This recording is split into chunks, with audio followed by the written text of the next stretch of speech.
Hello everyone. आज हम इस वीडियो में क्या करेंगे, कौन सा पेपर सॉल्व करेंगे? 2023 का जो पेपर 2 हुआ था आपका, दैट विल सॉल्व। ओके। बाकी in previous video I have solve that 2023 का जो सीरीज 1 का पेपर था और उसको कैसे अटेम्प्ट किया जाए वो भी मैंने आपको बताएगा। सिमिलरली जो मैंने आपको ट्रिक्स टिप्स जो भी चीजें आपको उस वीडियो में बताई थी, so that we will apply in this paper also. ठीक है। So let's start. तो पहला अगर हम क्वेश्चन देंगे तो मैंने आपको क्या बताया था, एक कॉन्ट्राडिक्टरी स्टेटमेंट वाला बताया था पिछले वीडियो में कि अगर क्या हो, दो स्टेटमेंट आपके कॉन्ट्राडिक्टरी हैं तो उनमें से कोई एक स्टेटमेंट सही होगा। ठीक है। अब जैसे ये देखिए, अगर आपको ये वाला क्वेश्चन नहीं आता तो कैसे किया जाए। देखिए, उसने बोला दैट, ये मैं अपनी अप्रोच बता रही हूँ, इसी अप्रोच से मैंने इसको सॉल्व किया था कि a person can see near object clearly and through his eyes can not. अच्छा, see can not see distant object, दूर के नहीं दिख रहे हैं। Okay fine. अब अगर आपको नहीं पता है कि ये मायोपिक वाला आ गया एरिया, सॉरी, मायोपिया वाला केस आ गया। ठीक है। सो इसमें उसने क्या बोला है, अगर आपको नहीं पता है कि कर्वेचर बड़ा होता है या फिर आईबॉल छोटी होती है या क्या होता है, अब देखो क्या होगा। अगर हम स्टेटमेंट सेकंड और फोर्थ पढ़े, इसमें वो बोल रहा है that eyeball has become too small, बहुत छोटी हो गई आई बॉल। इसमें बोल रहा है इलोंगेशन ऑफ आई बॉल, तो दोनों अलग अलग नहीं है क्या? ठीक है। और इसमें भी आई बॉल की बात कर रहे हैं, इसमें भी। इसका मतलब 2 और 4 आपके साथ में नहीं जाएंगे। ठीक है। अगर 2 और 4 आपके साथ में नहीं जा रहे, इट मीन्स ये वाला तो आपका गलत हो गया। अब एक और चीज देखो, अगर 2 और 4 आपका गलत होता है तो मैंने आपको एक और चीज बोली थी, अगर वो कॉन्ट्राडिक्टरी है, अगर उनमें से एक गलत है तो इसका मतलब एक सही भी होगा। तो या तो आपका 2 सही है या तो आपका 4 सही है। क्या आपको 2 किसी और में दिख रहा है? नहीं दिख रहा है। 4 दिख रहा है। 4 किस में दिख रहा है? सिर्फ इसी में दिख रहा है। आंसर ये हो जाएगा। बाकी स्टेटमेंट पढ़ने की जरूरत भी नहीं पड़ी आपको। ठीक है। समझा ये कैसे करना है? Now let's move to next question. Next कौन सा था आपका?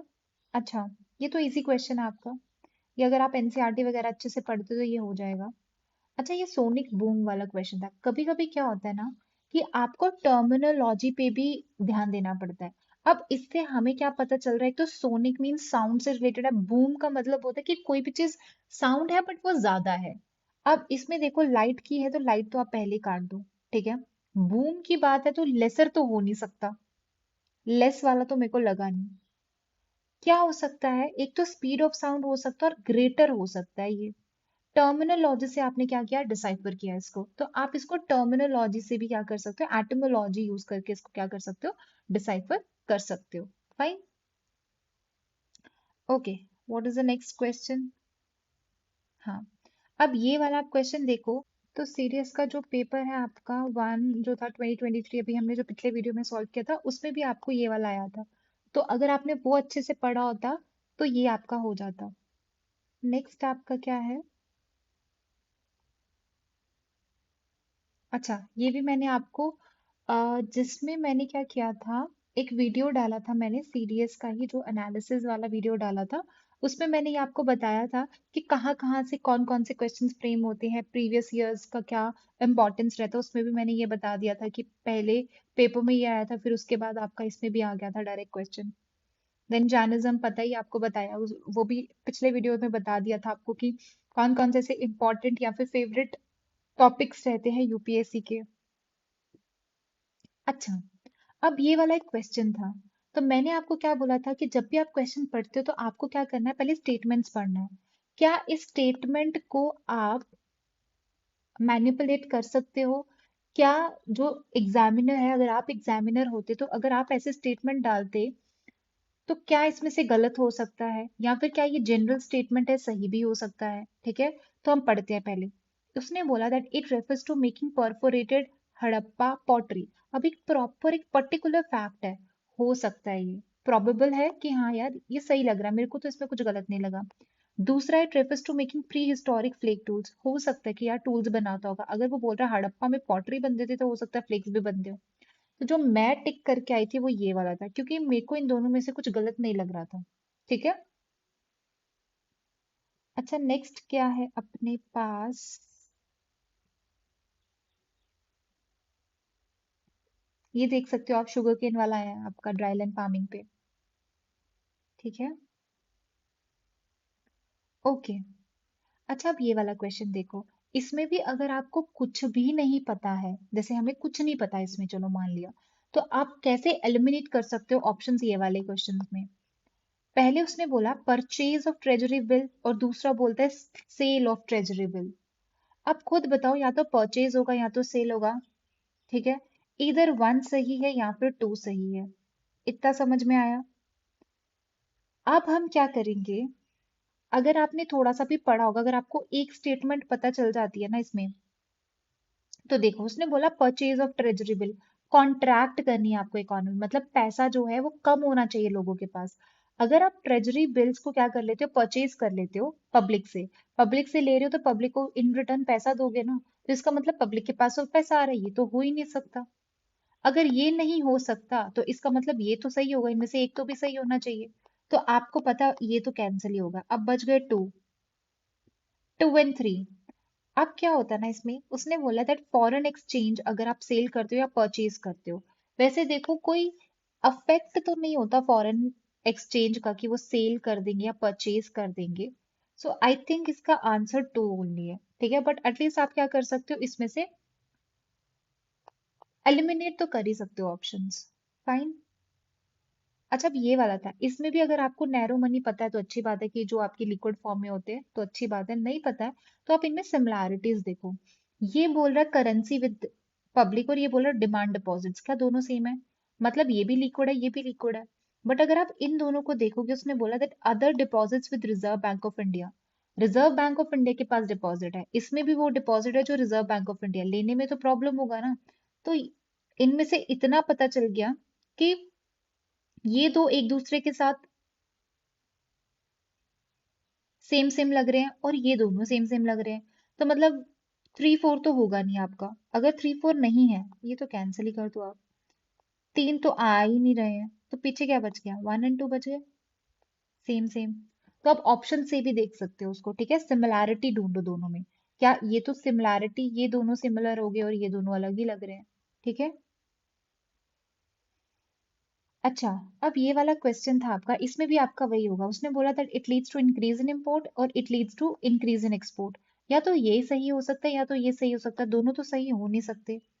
ठीक है, अब उसने क्या बोला है, इसमें भी सेम है, it leads to increase in domestic inflation और it leads to decrease in दोनों में से भी क्या हो जाएगा, एक सही होगा, दोनों तो सही हो नहीं सकते। ठीक है, अब क्या करेंगे हम, बोला है डेप्रिसिएशन कब होता है यार? अगर आपकी वैल्यू जो है करेंसी की डेप्रिसिएट होती है ना, अगर आपने पुराने साल के पेपर सॉल्व किए होंगे ना, तो उसमें आपको आ जाता है डेप्रिसिएशन ऑफ करेंसी किसकी होता है, तो क्या होता है आपका, एक्सपोर्ट बढ़ जाता है। क्या हो जाता है, एक्सपोर्ट बढ़ जाता है। बढ़ गया एक्सपोर्ट। क्यों बढ़ता है एक्सपोर्ट? क्योंकि अगर आपकी करेंसी की वैल्यू ही उसकी वैल्यू कम है, ठीक है, तो बाहर वाले तो क्या करेंगे, बाहर वालों को तो ज्यादा से ज्यादा सामान मिलेगा ना हमारी करेंसी में, वो ज्यादा से ज्यादा बाय कर लेंगे। तो इसी वजह से it leads to increase in export. अब आपको पता चल गया टू सही है, टू सही है, तो वैसे भी निकल ही रहा आपका आंसर। ऐसा क्वेश्चन। अच्छा, ये वाला क्वेश्चन में भी थोड़ा बहुत मेरे को प्रॉब्लम था, तो मैंने कैसे किया था, उसने बोला that water goes up through xylem vessel in tall trees, water goes up, up होगा। देखो यहाँ पे भी आपने टर्मिनोलॉजी यूज की। ठीक है, एटमोलॉजी यूज करते हैं इसमें। गोज अप मीन्स कुछ ना कुछ पुल होगा उसका। सो इसीलिए मेरे को ये था कि ट्रांसपिरेशन पुल तो आएगा, तो इनमें से एक ही ऑप्शन में था, सो ऐसे ही कर दिया मैंने उसको। फाइन। चलिए, ये देखिए, मैंने आपको बोला था द इंडियन स्ट्रगल, पैसे तो पता होनी चाहिए क्योंकि इजी बहुत, उसमें आप मॉडर्न हिस्ट्री में भी अगर आप बुक्स वगैरह का अगर आपने अलग से डिटेल से वो बनाया होगा तो उसमें होगा इंडियन स्ट्रगल। तो वो आपके सुभाष चंद्र बोस है, अदरवाइज सुभाष चंद्र बोस आपके पहले भी पीवाईक्यूज में पूछ चुका है, तो इसीलिए अगर आपको गैस लेना होता तो आप इस पे ले लेते। फाइन। अच्छा, अब ये वाला क्वेश्चन था ना, मेरे को नहीं पता था कौन नाइनार सेंट नहीं है, क्या है नहीं है। मैंने देखे ऑप्शंस। क्या ऑप्शंस में आपको सिमिलैरिटी देख रही है? अम अमैयार, अमैयर, अमैयर था यहाँ पे भी सी आर था, आर आर आर था। मेरे को लगा इन तीनों में सिमिलैरिटी आंसर ही होना चाहिए, तो मैंने ये मार्क कर दिया। ठीक है, तो आपको जो चीज नहीं आती है ना, इससे क्या होता है, आपका एक तो अटेम्प्ट बढ़ता है, दूसरा पॉसिबिलिटी बढ़ जाती है कि इसका सही हो सकता है, क्योंकि आप बिना रिस्क के बोलोगे कि मैं पेपर क्लियर कर लूंगी या कर लूंगा, वो पॉसिबल नहीं होता। कई कई लोग ही होते हैं कि जितना अटेम्प्ट करते हैं उतना सही करके आते हैं, ठीक है। बट आपको रिस्क लेना पड़ता है, उसी की वजह से आप मैक्सिमाइज कर सकते हो अपना स्कोर, ठीक है। और रिस्क भी ऐसा नहीं लेना है कि कुछ भी आप मार्क कर रहे हो। आपको क्या करना पड़ेगा, एनालिसिस के बेसिस पे आपको क्या करना है, मार्क करना है। अब आप at the end of the video आप चेक कर लेना आप इस चीज से कितने क्वेश्चंस को क्या कर सकते हो, डील कर सकते हो, ठीक है। अच्छा, ये वाला क्वेश्चन है नटराज ब्रॉन्ज वाला, पहले तो मैंने आपको बता दिया ये आया कहाँ से था। सीएपीएफ में चोला वाला पूछा था, तो वहां से ये आया है। पीवाईक्यूज में एनालिसिस वाली वीडियो में मैंने डाला है वो चीज। इसमें क्या था, अब क्या हो गया था ना, मेरे को भी याद नहीं आ रहा था कि लेफ्ट लेग रेज है या फिर बैलेंस उन्होंने राइट लेग पे किया है। अब मैंने क्या सोचा कि हो सकता है ये स्वॉप भी हो सकता है। बट अगर आप यहाँ पे देखोगे तो 1 और 2 तो गलत नहीं, अगर ये स्वॉप होता तो दोनों ही गलत होते।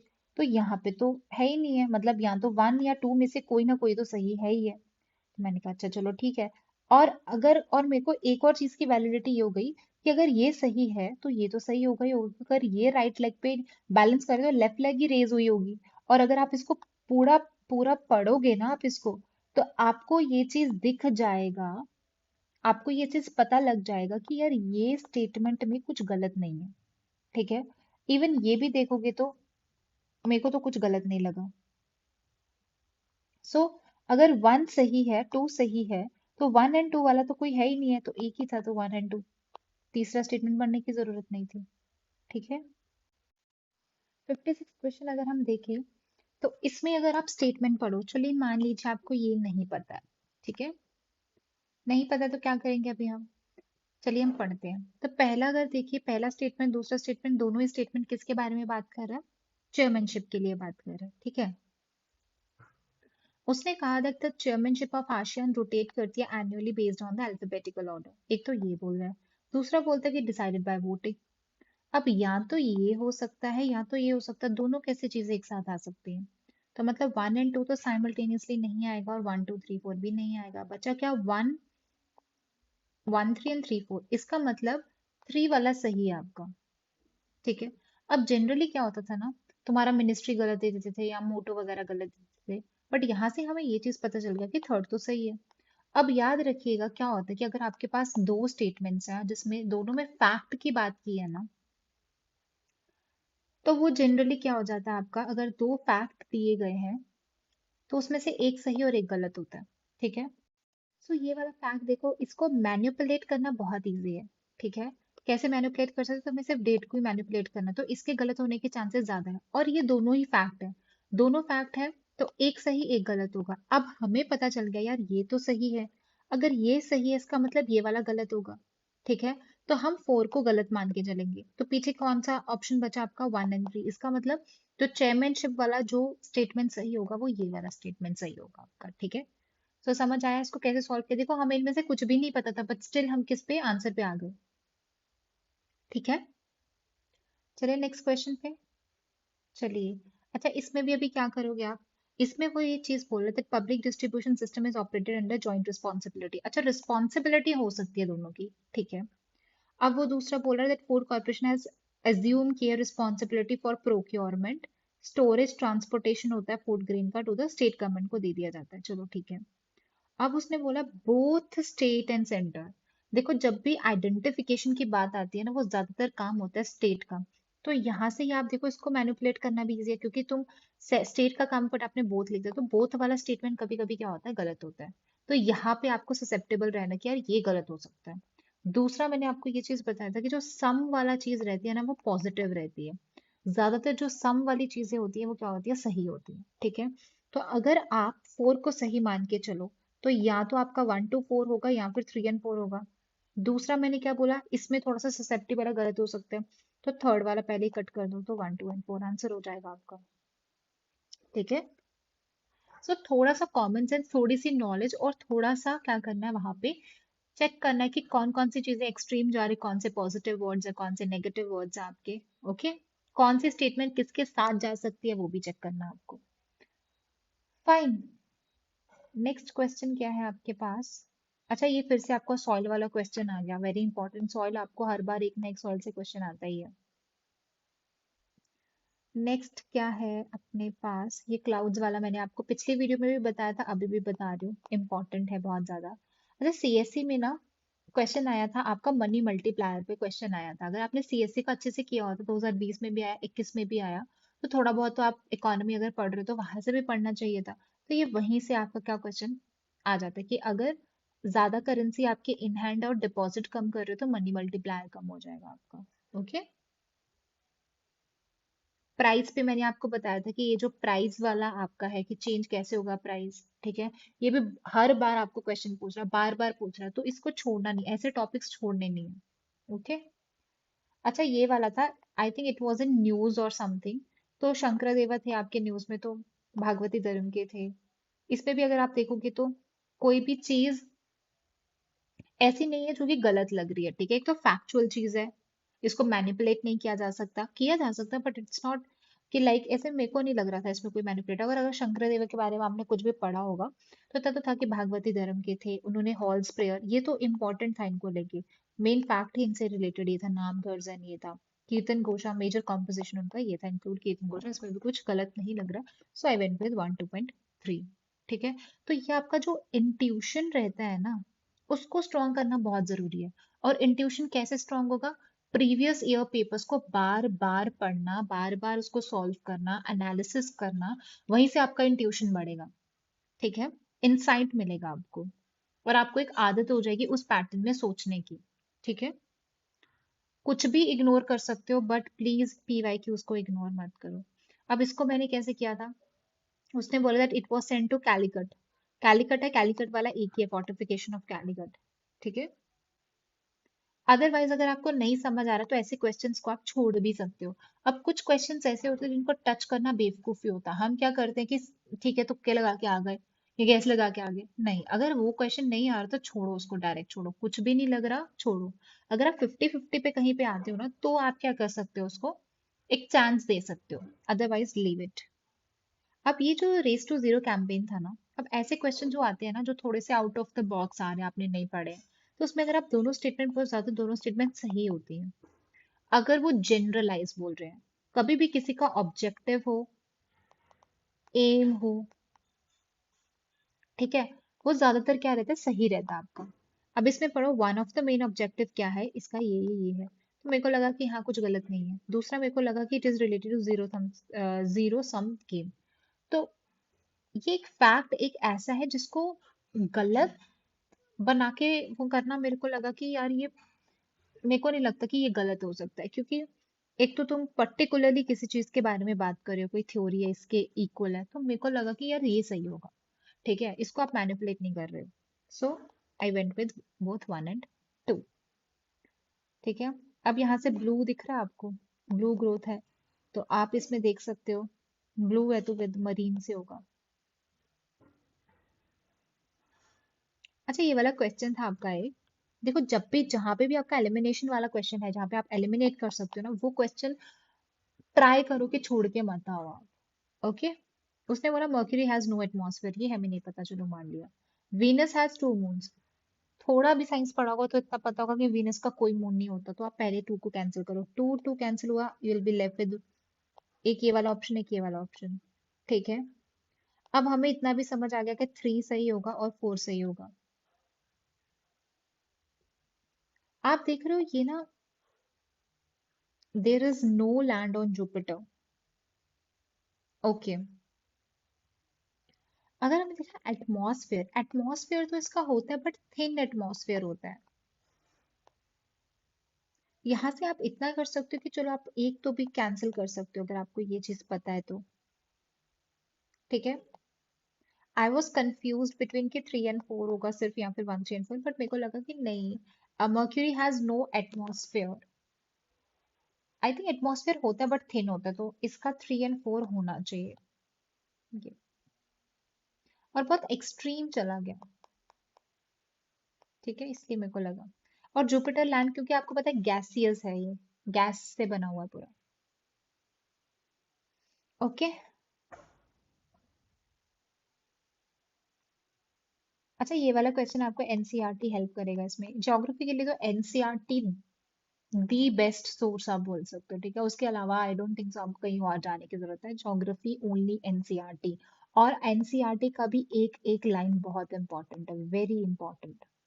ठीक है। अब आपको पता है कैशू नट यहाँ पे भी मतलब कहीं पे भी उगाए जा सकते हैं, कहीं पे भी तो नहीं बोल सकते, बट एटलीस्ट फ्लोरल टेम्पोरल उसमें नहीं होते। ये तो ओक मैपल रोडोडेंड्रन ये तो सब पढ़ते ही हो आप।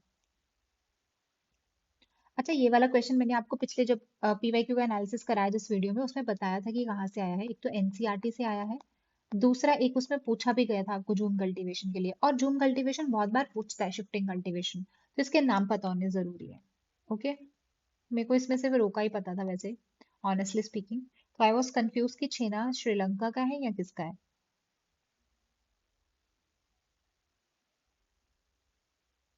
Okay.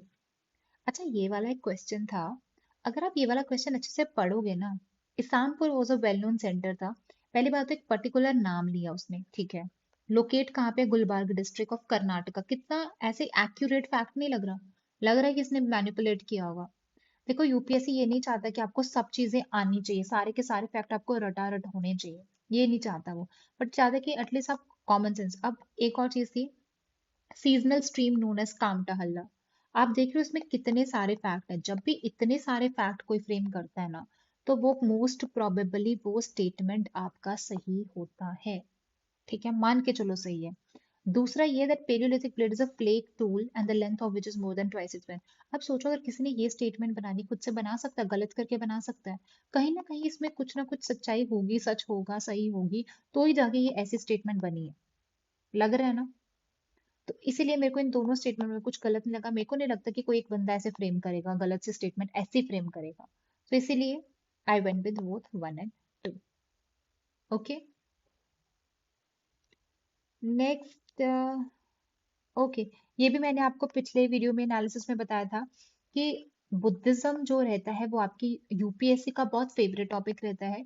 If you want to take a guess and you find Buddhism in options and you want to take a risk now, then please take a risk on Buddhism. You can take। इसके सही होने की probability थोड़ी ज्यादा हो जाती है। किसको पता है भाई ये वाला कल्ट किससे रिलेटेड है, नहीं पता है ना। तो गो विद दिस। बाकी क्या है आपका? पंचायत मैंने आपको बता दिया था, इम्पोर्टेंट टॉपिक आपका है।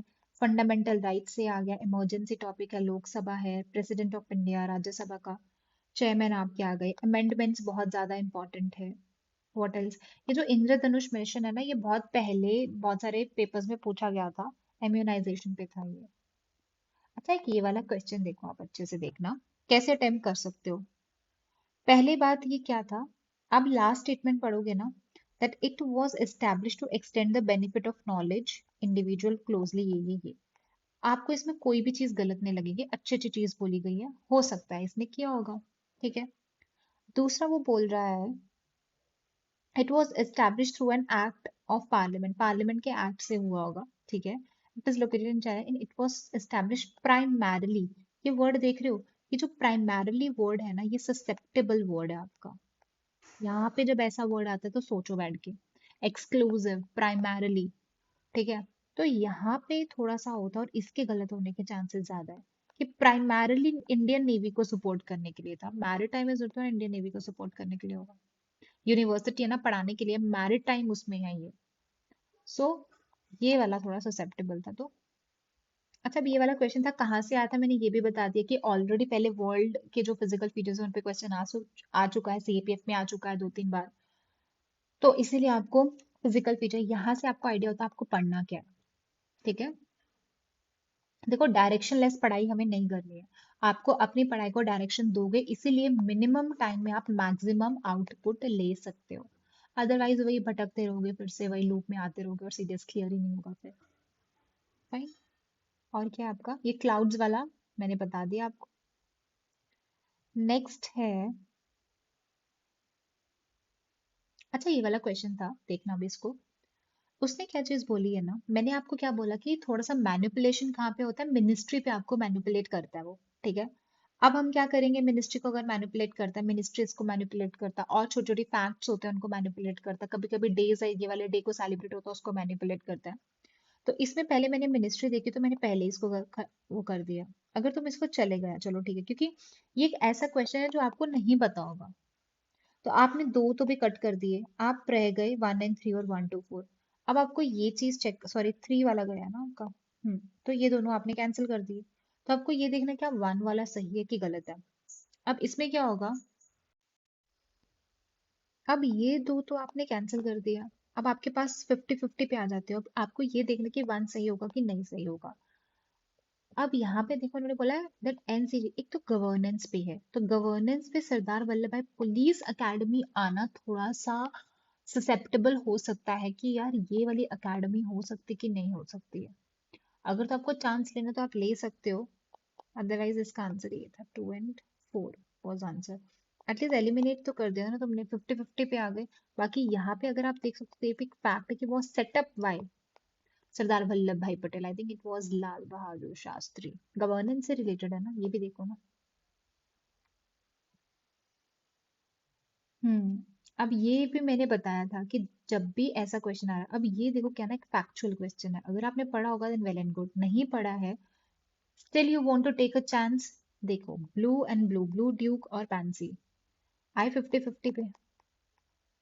यहाँ पे आप ले सकते हो, चांस ले सकते हो। मैंने बोला था जब भी आपको सेम सेम मिलते हैं ऑप्शंस में, दो ऐसे चीजें जो सेम सेम है, ठीक है, ब्लू ब्लू दिख रहा है तो इन दोनों में से कोई एक होगा आंसर। ओके,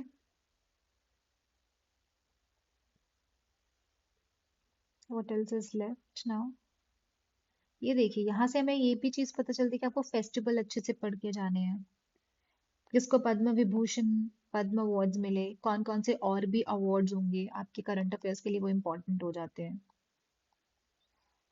अच्छा ये वाला क्वेश्चन था चीता करके आया था। अब इसमें तो एक तो चित, चित चित थोड़ा सा लगता है संस्कृत वर्ड है। चीता फिर भी नहीं होगा ना, तो हमेशा याद रखो यहाँ पे पहली बात तो वो क्यों किसी और लैंग्वेज का वो देगा। तो मैंने ये सोचा था कि संस्कृत हो सकता है।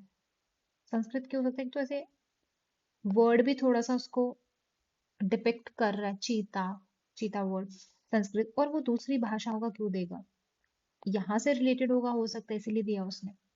ठीक है, तो ये सब चीजें भी सोचनी है आपको। नेक्स्ट क्वेश्चन क्या है, बाकी तो आपका ये करंट अफेयर से है। So this is it from my side. ये पूरा का पूरा था कि हाउ टू सॉल्व पेपर। तो मैंने 2023 के दोनों पेपर सॉल्व करा दिए हैं। जो 1 वाला है वो पिछली वीडियो में करा दिया था, और दिस इज सेकेंड पार्ट। सो इसको अच्छे से आप भी देखिए, एनालाइज कीजिए, इसका नोट्स बना सकते हो, क्या क्या चीजें आपको ध्यान में रखनी है, और बाकी का जो पीवाईक्यूज है आपको उसमें भी ये चीज अप्लाई करके देखो। तभी क्या हो जाएगा, ये चीजें आपके दिमाग में इम्प्रिंट हो जाएंगी, आपका प्रैक्टिस हो जाएगा अच्छे से। और देखिए ये जो चीजें हैं ना, ये तभी काम करेंगे अगर आपका बेसिक अच्छे से है। अगर आप 80 to 90 मार्क्स खुद से ले रहे हो तभी तभी ये आपको काम करेगा। अदरवाइज आप बोलोगे अगर आप 50-60 मार्क्स ले रहे हो तो ये आपको काम नहीं करेगा। ठीक है, बाकी जो भी चीजें हैं, I try to make a video on the important themes topics, कहाँ कहाँ से आप पढ़ सकते हो for CDS. Okay, so for today this is it from my side. Thank you, thank you so much.